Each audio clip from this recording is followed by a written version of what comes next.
नमस्कार, मैं हूं धर्मेंद्र। आप देख रहे हैं ऑनलाइन न्यूज इंडिया। तो आखिरकार उत्तर प्रदेश के अंदर बीजेपी को कोबरा मिल गया। कोबरा मिल गया। जिस तरह से बंगाल में कोबरा मिला था, वैसे ही उत्तर प्रदेश में भी बीजेपी को कोबरा मिल गया है। हम बात कर रहे हैं जतिन प्रसाद की। जिस तरह से पश्चिम बंगाल के अंदर मिथुन चक्रवर्ती के भरोसे बीजेपी ये सोच रही थी कि वो जीत जाएगी। मिथुन चक्रवर्ती के रूप में उसको एक बहुत बड़ा नेता मिल गया है और मिथुन चक्रवर्ती के पीछे सारे बंगाली खींचे चले आएंगे। अब उसी तरह से बात हो रही है जतिन प्रसाद को लेकर के। वो जतिन प्रसाद जो 2 बार लगातार संसद का चुनाव हार गए, 2014 में हार गए, 2019 में हार गए। वो जतिन प्रसाद जो 2017 में विधायक का चुनाव हार गए। वो जतिन प्रसाद जो अपनी भाभी को हाल ही के अंदर पंचायत चुनाव में अपनी भाभी को नहीं जीता पाए। वो जतिन प्रसाद, उनके बारे में कहा जा रहा है कि ये इतने बड़े ब्राह्मण चेहरा है कि सारे उत्तर प्रदेश के ब्राह्मण इन्हीं के पीछे खींचे खींचे बीजेपी के अंदर आ जाएंगे और सारे ब्राह्मण अब उत्तर प्रदेश में बीजेपी को ही वोट करेंगे। बीजेपी को एक बड़ा ब्राह्मण चेहरा मिल गया है, कोबरा मिल गया है। वाकई कितना अजब गजब संयोग है ये। लेकिन आप सोचिए किस तरह से गोदी मीडिया कल तक भाव नहीं देती थी जतिन प्रसाद जैसे नेताओं को, लेकिन आज उन्हीं का महिमा मंडन करना पड़ रहा है गोदी मीडिया को। यह सच्चाई है। लेकिन आप देखिए 2 तस्वीरें आप देखिए, ज्योतिरादित्य सिंधिया और जतिन प्रसाद, दोनों नेता अभी हाल ही के अंदर जो है बीजेपी में शामिल हुए। सिंधिया से पूछ लेना चाहिए था कि सिंधिया को कितना सम्मान मिला। सिंधिया को स्टार कैंपेनर की सूची तक में नहीं रखा था बीजेपी ने। यह हालत हो गई थी और वहीं पर बीजेपी की बजाय कांग्रेस ने इन्हीं जतिन प्रसाद को बंगाल का प्रभारी बना करके भेजा था। अब अंतर को समझिए। एक तरफ बंगाल चुनाव में बीजेपी ज्योतिरादित्य सिंधिया को स्टार कैंपेनर के रूप में उनको सूची के अंदर नहीं रखती है, लिस्ट में भी शामिल नहीं किया जाता है। वहीं पर कांग्रेस पार्टी इसी जतिन प्रसाद को बंगाल का प्रभारी बना करके भेजती है। प्रभारी, एक को कैंपेनर तक जो है वो नहीं बनाया गया, स्टार कैंपेनर तक नहीं बनाया गया, दूसरे को कांग्रेस ने प्रभारी बना करके भेजा। कांग्रेस ने 2 बार सांसद बनाया, 2 बार केंद्रीय मंत्री बनाया और केंद्रीय मंत्री में भी उनको मंत्रालय कौन से मिले? एचआरडी मिनिस्ट्री उनको मिली, उनको पेट्रोलियम मंत्रालय मिला, उनको सड़क और परिवहन मंत्रालय मिला। लेकिन उसके बाद में भी मान सम्मान नहीं हुआ और इसीलिए बीजेपी में चले हैं मान सम्मान खोजने।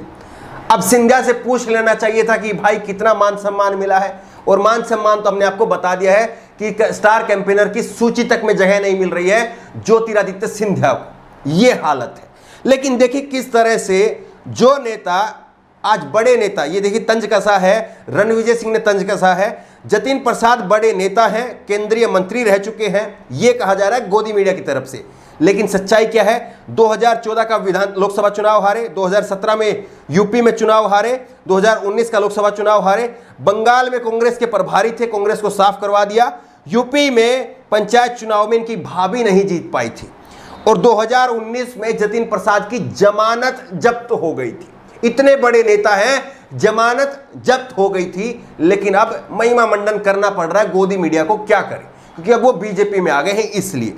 और इसी तरह से जो है अब आप देखिए कि ये जिनको कहा जा रहा है कि ये ब्राह्मण चेहरा है और उत्तर प्रदेश के सारे ब्राह्मण इनके पास में खींचे चले आएंगे, लेकिन यही ब्राह्मण चेहरा क्या कर रहे थे? आप ये देखिए, ये ट्वीट आप देखिए, जतिन प्रसाद का ट्वीट है। ये है 5 जनवरी 2021 का ट्वीट है। अभी 4-5 महीने 6 महीने पहले का ट्वीट है।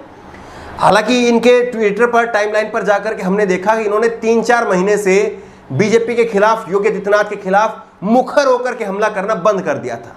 तो क्या ये कहें कि लॉकडाउन के दौरान में सब कुछ सेटिंग चल रही थी? कहां पर क्या होगा, कहां पर क्या नहीं होगा, ये सेटिंग चल रही थी, ये तो वही बता सकते हैं। लेकिन देखिए ये 5 जनवरी 2021 तक ये मुखर होकर के हमला कर रहे थे। उत्तर प्रदेश में कानून व्यवस्था कब तक पटरी पर आएगी? एक के बाद एक जाति विशेष के लोगों को की हत्या क्या दर्शाती है? ब्राह्मणों की हत्या के बारे में ये बात कर रहे थे कि ब्राह्मणों की हत्या हो रही है उत्तर प्रदेश में। अंबेडकर नगर में मिस्र बंधुओं की हत्या इसका ताजा उदाहरण है। आखिरकार कब रुकेगा यह क्रम? मृतकों के परिवारों के प्रति मेरी गहरी संवेदना है। मृतकों के परिवारों के प्रति इनकी गहरी संवेदना थी। पूछ रहे थे कि यह क्रम कब तक रुकेगा, कब ब्राह्मणों की हत्याएं रुकेंगी। लेकिन अब ब्राह्मण चेहरा उत्तर प्रदेश की सरकार में शामिल हो गए हैं, इसलिए आज शाम 2-3 घंटे में ही कानून व्यवस्था पटरी पर आ जाएगी। मान करके चलिए, उत्तर प्रदेश के सारे ब्राह्मण इस बात को मान करके चलिए। दूसरा आप देखिए, इनकी जो ब्राह्मण इन्होंने चलाया, ब्राह्मण चेतना परिषद और ब्राह्मण सिक्योरिटी फोर्स, कई सारे मंच इन्होंने तैयार किए। और ये देखिए किस तरह से लगातार इनके ब्राह्मण चेतना परिषद हो, ब्राह्मण सिक्योरिटी फोर्स हो, वो लगातार मुद्दे उठा रहे थे कि ब्राह्मणों का मान सम्मान नहीं है उत्तर प्रदेश के अंदर, उत्तर प्रदेश के अंदर ठाकुरवाद है, ये कहा जा रहा था। लेकिन अब सब कुछ सही है। लेकिन देखिए कि बीजेपी में जाते ही क्या हैसियत रह गई है या कितना मान सम्मान मिलेगा, ये 2 तस्वीरों 2 ट्वीट के जरिए समझिए। अमित शाह ने ट्वीट किया और अमित शाह ने ट्वीट करके फोटो जो है वो ट्वीट की, और इस फोटो में आप देखिए कि ये मेज के नीचे एक तरफ अमित शाह जी के पैर हैं जिनमें चप्पल है, दूसरी तरफ जतिन प्रसाद बैठे हैं, जतिन प्रसाद के पैरों में चप्पल नहीं है। तो ये एक अपने आप में क्या संयोग है या प्रयोग है, ये देखना चाहिए।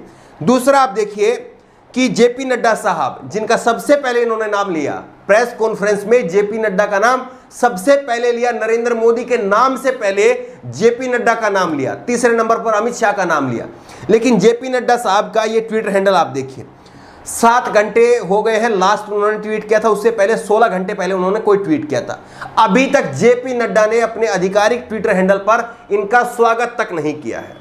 लेकिन शकील अख्तर हैं, वरिष्ठ पत्रकार हैं, और इन्होंने 2 ट्वीट किए हैं और 2 ट्वीट में पूरा माजरा खोल करके रख दिया है। ये आप देखिए, शकील अख्तर ने लिखा है कि पिता जितेंद्र प्रसाद को राजीव गांधी ने सब कुछ दिया, मगर 22 साल पहले सोनिया गांधी के खिलाफ चुनाव लड़ा। सोनिया गांधी के खिलाफ इन्हीं के पिताजी ने 22 साल पहले चुनाव लड़ा था, और इन्हीं के पिताजी जितेंद्र प्रसाद को राजीव गांधी ने सब कुछ दिया। उनके राजनीतिक सलाहकार थे, नरसिम्हा राव पूर्व प्रधानमंत्री, उनके भी राजनीतिक सलाहकार थे, लेकिन सोनिया गांधी के खिलाफ ही चुनाव लड़ लिया था। सोनिया ने क्या किया, उनको न रहने देने पर पत्नी कांता प्रसाद को टिकट दे दिया। सोनिया गांधी ने उसके बावजूद, जब उन्होंने चुनाव लड़ा, उसके बावजूद उनकी पत्नी को टिकट दे दिया। हार गई पत्नी, हार गई, उसके बाद में फिर बेटे जतिन प्रसाद को टिकट दिया, मंत्री बनाया। 2 साल पहले जतिन प्रसाद ने धमकी दी भाजपा में जा रहे हैं, उसके बाद में रोका। फिर जतिन प्रसाद ने 23 लोगों के साथ में मिल करके अस्पताल में भर्ती सोनिया गांधी को पत्र लिखा कि चुनाव करवाने की मांग कर रहे थे। कांग्रेस ने महासचिव बना करके बंगाल का इंचार्ज बना दिया, मगर खुश फिर भी नहीं हुए। अब भाजपा ज्वाइन कर ली। सिंधिया की तरह राहुल और प्रियंका से कम बात नहीं करते थे, पीयूष गोयल ने ज्वाइनिंग करवाई है। ये पूरा जो है 2 ट्वीट के जरिए शकील अख्तर ने पूरा माजरा खोल करके रख दिया कि अपने आप को ये इतना बड़ा नेता मानते थे कि राहुल गांधी और प्रियंका गांधी, इन दोनों नेताओं से कम किसी से बात नहीं करते थे, सीधा उन्हीं से बात करते थे, राहुल गांधी और प्रियंका गांधी से ही बात करते थे। अभी कांग्रेस पार्टी ने बंगाल का इंचार्ज बना करके भेजा तो भी खुश नहीं हुए, और ये उन नेताओं में से हैं जो सोनिया गांधी के बीमार होने पर चुनाव करवाने की मांग कर रहे थे। और कांग्रेस पार्टी के बजाय बीजेपी पार्टी से सवाल पूछा जाना चाहिए कि बीजेपी पार्टी ऐसी कौन सी शक्तिशाली पार्टी है जो 5 साल के अंदर एक भी ब्राह्मण चेहरा नहीं तैयार करा पाई। दिनेश शर्मा जो कि बीजेपी के डिप्टी सीएम है, फिर वो ब्राह्मण चेहरा नहीं है क्या?